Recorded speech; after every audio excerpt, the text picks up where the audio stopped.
नमस्कार, strong India news में आपका स्वागत है। आज के मुख्य समाचार में आपको बता दें कि राजधानी भोपाल में समाज के कई दिग्गज समाजसेवी एक साथ एक आवाज में समाज में बदलाव को लेकर बौद्धिक संसद मंच के माध्यम से राष्ट्रीय न्याय सत्याग्रह की बिगुल बजाई। सभी समाजसेवियों ने अपने अपने अंदाज में समाज की अंदरूनी व्यवस्थाओं के सुधार पर निशाना लगाया, जिसमें प्रमुख रूप से उन्होंने कहा कि समाज को मजबूत करने के लिए सामूहिक तौर से एक सशक्त जनघोषणा पत्र तैयार करने की बात कही, जिसके माध्यम से जन आंदोलन, सामाजिक शोध और कई सामाजिक मुद्दों पर चिंतन मनन किया जा सके।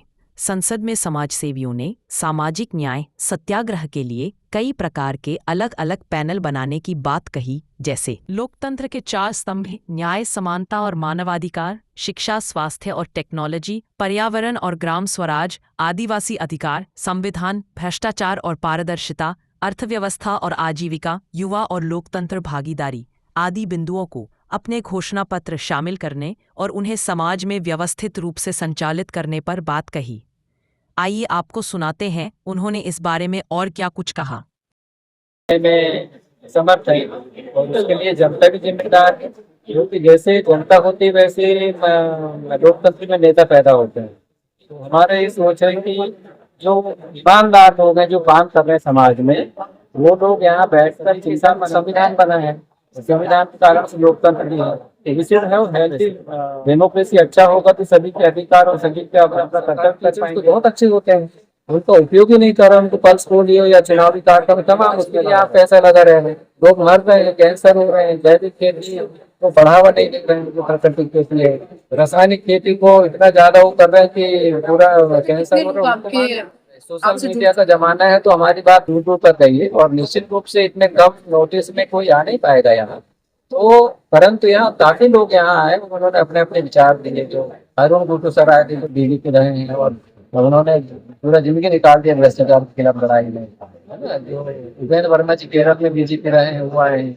ऐसे बहुत सारे लोग हैं, पद्मश्री बाबूलाल राय हैं। हमारे बीच में एक वैज्ञानिक है तोमर साहब, वो खुद ही भ्रष्टाचार से बहुत पीड़ित है।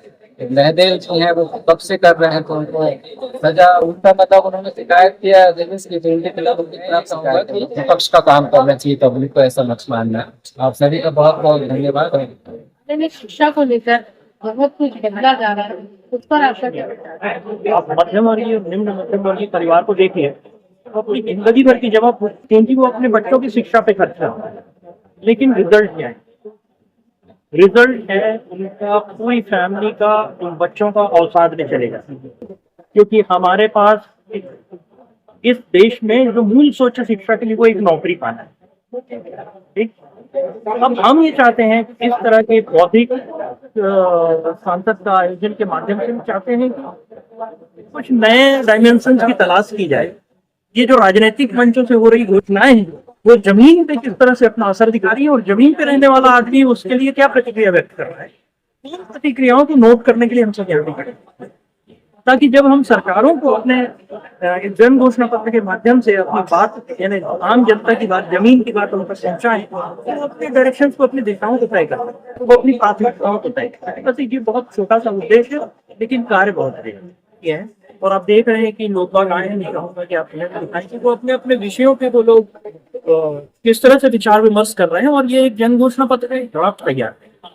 अभी इनके चिंतन के बाद ये जो भी अपना ड्राफ्ट बनाएंगे वो आके यहाँ से प्रेजेंट करेंगे, और उनमें कुछ चीजों को अगर ऐड करना है, डिलीशन में या कुछ कॉन्फ्लिक्ट्स हैं, तो वो हम उनको चर्चा के माध्यम से। जय जोहार, मैं डॉक्टर मेजर मनोज राज आज यहाँ राष्ट्रीय बौद्धिक संसद में यहाँ आया हूँ।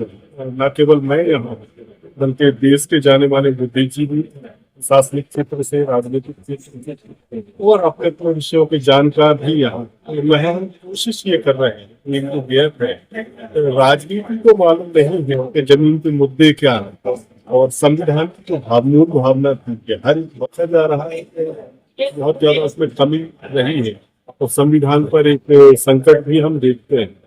तो ये चीज कैसे रिजॉल्व है कि उसको कैसे हम ऊपर जो राजनीतिक दल है उन तक पहुंचाएं, इसकी कोशिश ये की गई। तो यहाँ जो अलग अलग विषयों के जानकार हैं, विशेषज्ञ हैं, बुद्धिजीवी हैं, वो सब यहाँ इकट्ठे होकर एक घोषणा पत्र बने। तो जब ये घोषणा पत्र तैयार हो जाएगा तो हमारे संपर्क में राजनीति जो प्रमुख राजनीतिक दल है वो भी संपर्क में है, क्षेत्रीय राजनीतिक दल है वो भी संपर्क में है। उन तक ये मैनिफेस्टो हम पहुंचाएंगे ताकि उन्हें जनता के और जनता के मुद्दों पर राजनीति अपना काम कर पाए और प्रशासनिक क्षेत्र उसमें अपना योगदान दे पाए। यही इस कार्यक्रम का उद्देश्य है। उसके लिए मैं समस्त आयोजकों को उसके लिए बधाई देता हूँ। शरद कुमरे जी हैं, आदिवासी समाज से बहुत सारे लोग जिन्होंने इसमें अपने अपने क्षेत्रों में काम किया है, तो उसके लिए बहुत बहुत बधाई और साधुवाद, धन्यवाद। जय ज्ञान, जय विज्ञान, जय समृद्धि, जय सेवा, जय जौहर, जय भीम। साथियों, आज आप देख रहे हैं कि बौद्धिक संसद चल रही है। यहाँ पर सभी राजनीतिक, सामाजिक और अधिकारी वर्ग के लोग यहाँ पर उपस्थित हुए हैं। अनुसूचित जाति, जनजाति और सामाजिक चेतना में गंभीरता से उनके ऊपर ध्यान रखने वाले लोग हैं, खासतौर से उपस्थित हुए हैं।